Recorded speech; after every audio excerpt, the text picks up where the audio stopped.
할렐루야. 오늘 드릴 설교의 제목은 교회인가 제자인가입니다. 본문은 마태복음 28장 18절로 20절의 말씀입니다. 예수께서 나와 말씀하여 이르시되 하늘과 땅의 모든 권세를 내게 주셨으니 그러므로 너희는 가서 모든 민족을 제자로 삼아 아버지와 아들과 성령의 이름으로 세례를 베풀고 내가 너희에게 분부한 모든 것을 가르쳐 지키게 하라. 볼지어다 내가 세상 끝날까지 너희와 항상 함께 있으리라 하시니라. 아멘. 사랑하는 성도 여러분, 오늘 우리는 예수 그리스도께서 제자들에게 남기신 마지막 말씀을 함께 묵상하면서 오늘날 한국 교회와 또 그 한국 교회가 추구하는 신앙의 방향이 무엇인지에 대해서, 본질에 벗어나지는 않았는지에 대해서 우리가 서 있는 위치를 다시 한번 확인해 보고자 합니다. 오늘 이 본문의 말씀은 교회 역사에서 흔히 대위임령이라고 불립니다. 본문에서 예수 그리스도께서는 제자들에게 이렇게 말씀하셨습니다. 하늘과 땅의 모든 권세를 내게 주셨으니 그러므로 너희는 가서 모든 민족을 제자로 삼아 아버지와 아들과 성령의 이름으로 세례를 베풀고 내가 너희에게 분부한 모든 것을 가르쳐 지키게 하라. 이 말씀을 자세히 보면 예수님의 명령은 매우 분명합니다. 핵심 동사는 단 하나입니다. 제자를 삼아라. 그리고 그 제자를 만드는 방법이 두 가지로 설명됩니다. 첫째, 세례를 베풀라. 둘째, 가르쳐 지키게 하라.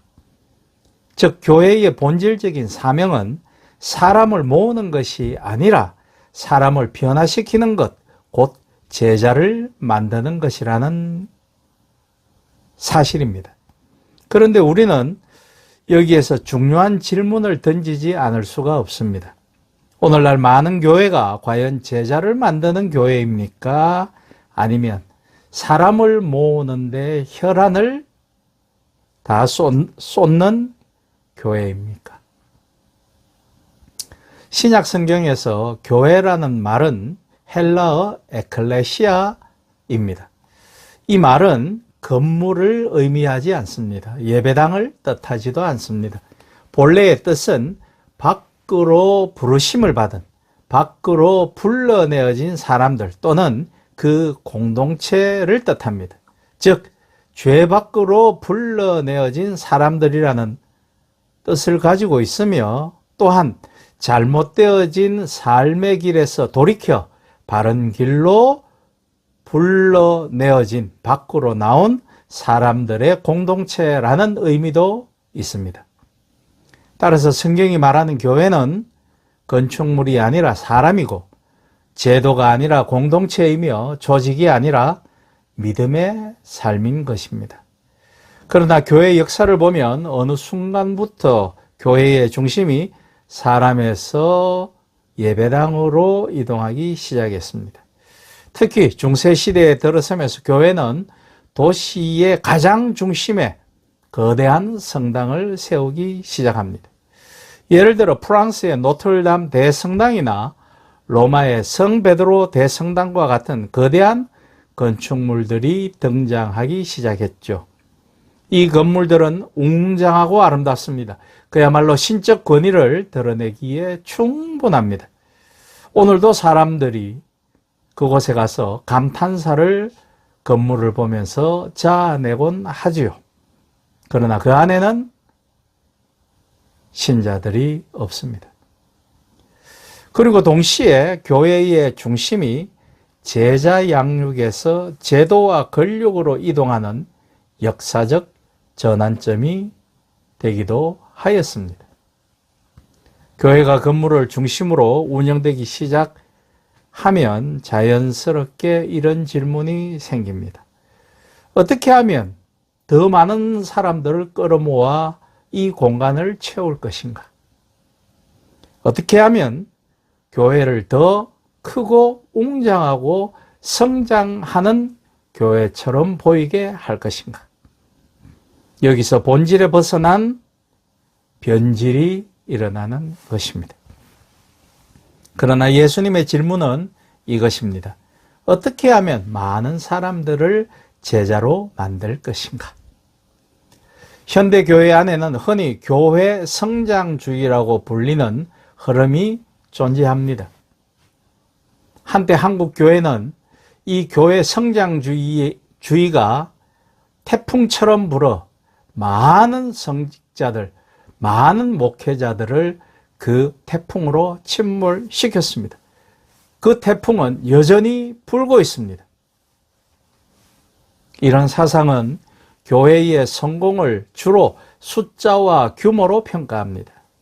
종종 한 목회자의 능력을 이것으로 평가하기도 하지요. 큰 교회의 담임은 하나님이 아끼시고 함께하는 사람이고, 시골 목회 혹은 도시의 소위 개척교회라고 불리우는 성도도 규모도 아주 작은 교회의 목회자는 하나님이 관심 없고 능력 없는 목회자가 하는 교회로 분류되곤 합니다. 종종 사람들은 그것을 목회자를 판단하는 잣대로 쓰기도 하지요. 출석 인원이 얼마나 되는가, 예배당이 얼마나 큰가, 헌금 및 재정 규모가 얼마나 되는가, 교회 조직이 얼마나 큰가, 이러한 기준들이 교회의 성공을 판단하는 또는 목회자의 능력을 판단하는 척도가 되곤 합니다. 거기에 믿음과 신앙은 없습니다. 그러나 이러한 기준은 성경의 기준과 상당한 거리가 있습니다. 예수님은 단 한 번도 교회의 성공을 숫자로 평가하지 않으셨습니다. 오히려 예수님은 종종 많은 사람들이 떠나는 상황에서도 진리를 그것들과 타협하지 않으셨습니다. 예를 들어 요한복음 6장의 오병이어 기적 이후를 보면 예수님께서 생명의 떡에 대해 대중들에게 말씀하셨을 때, 즉 요한복음 6장 66절 이하를 보면 그때부터 그의 제자 중에서 많은 사람이 떠나가고 다시 그와 함께 다니지 아니하더라 라고 되어 있음을 알 수 있을 것입니다. 12제자를 제외한 많은 사람들이 예수님을 떠났습니다. 그때 예수님은 사람들을 붙잡기 위해 메시지를 완화하지 않으셨습니다. 오히려 제자들에게 이렇게 물으셨습니다. 너희도 가려느냐? 이 장면은 교회의 본질을 분명히 보여주는 장면이라고 생각합니다. 교회의 목표는 사람을 많이 모으는 것이 아니라 진리를 따르는 제자를 세우는 것입니다. 따라서 교회 성장주의는 다음과 같은 신학적 위험을 가지고 있습니다. 첫째, 복음의 내용이 약화될 위험이 있습니다. 사람을 많이 모으기 위해 메시지가 점점 가벼워질 수 있습니다. 사람의 편에 메시지를 갖다 댑니다. 그들이 듣고 싶은 말씀을 그들에게 전합니다. 뿐만 아니라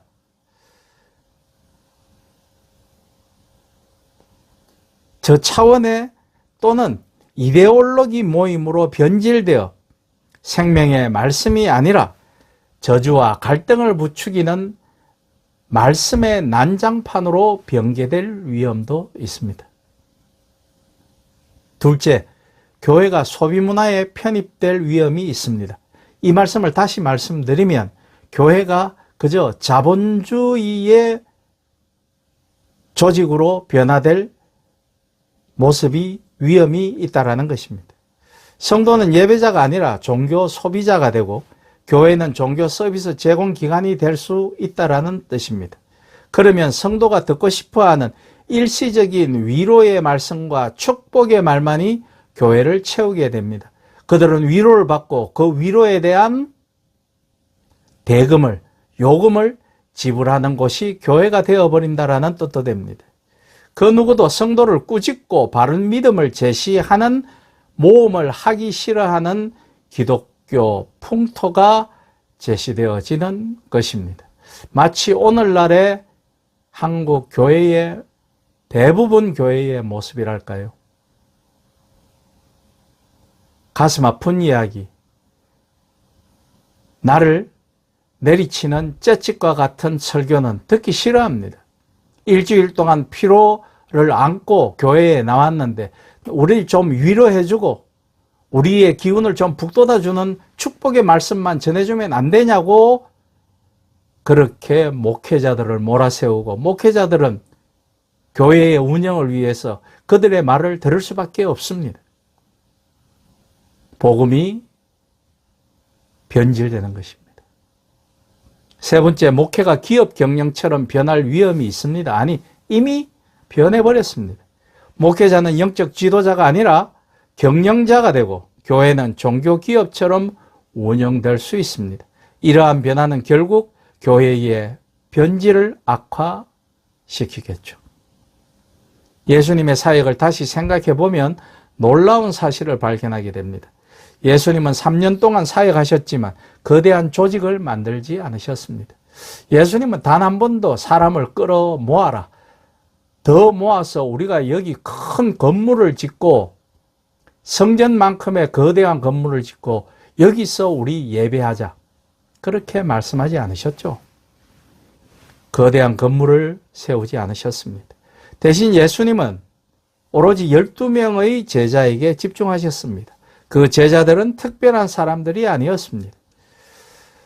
어부도 있었고 세리도 있었고 이스라엘의 독립을 위해 싸우던 열심당원들도 있었습니다. 그러나 예수님은 그들과 함께 먹고 걷고 가르치고 삶을 나누셨습니다. 이것이 바로 제자 훈련입니다. 그리고 이 작은 공동체가 훗날 세계를 변화시키는 교회가 됩니다. 초대교회는 거대한 건물 없이 시작되었습니다. 그러나 그들은 복음을 전했고 서로의 삶을 나누었으며 예수님의 가르침을 지키며 살았습니다.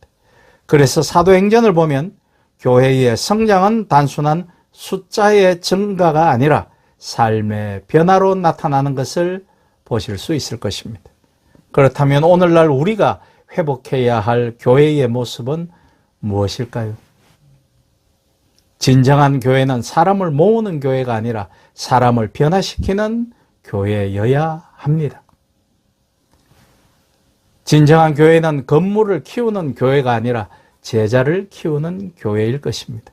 진정한 교회는 조직을 확장시키는 교회가 아니라 하나님 나라를 살아내는 공동체여야 하는 것입니다. 교회의 크기는 건물의 규모로 측정되지 않습니다. 교회의 크기는 성도의 삶의 변화로 측정되어야 합니다. 미워하던 사람이 사람을 용서하게 되고 탐욕스럽던 사람이 이웃과 자기가 가진 것을 나누기 시작하고 절망하던 사람이 죽음 대신 소망을 발견하게 될 때 그곳에 하나님의 나라가 세워지게 되는 것입니다. 사랑하는 성도 여러분, 오늘 한국교회가 다시 들어야 할 말씀은 바로 이 말씀입니다. 가서 모든 민족을 제자로 삼아라. 교회의 사명은 단순히 사람을 모으는 것이 아니라 사람을 제자로 세우는 것입니다. 교회의 목표는 단순한 양적인 성장이 아니라 영적인 성숙입니다. 건물은 시간이 지나면 낡아갑니다. 조직도 언젠가는 사라집니다. 그러나 제자는 세대를 넘어 확장해 나갑니다. 예수님의 방법은 언제나 동일합니다. 제자를 세우면 교회는 살아납니다. 제자를 잃으면 교회는 조직으로 남습니다. 사랑하는 여러분, 언젠가 우리가 하나님 앞에 서게 될 때 하나님은 우리에게 이런 질문을 하실 것입니다. 너희 교회 건물이 얼마나 컸느냐? 너는 얼마나 큰 교회에 출석하였느냐? 너희 교회의 예산이 얼마나 되었느냐? 하나님은 그렇게 묻지 않으실 것입니다. 하나님은 이렇게 물으실 것입니다. 너는 몇 명의 사람을 나의 제자로 세웠느냐? 교회의 미래는 건물에 있지 않습니다. 교회의 미래는 제자에게 있습니다. 그러므로 우리는 다시 예수님의 명령으로 돌아가야 합니다. 사람을 많이 모으는 교회가 아니라 제자를 깊이 세우는 교회. 그 교회가 바로 예수 그리스도께서 꿈꾸신 교회일 것입니다. 그 사명을 감당하는 저와 여러분이 되시기를 우리 주 예수 그리스도의 이름으로 축복하며 부탁드립니다. 아멘.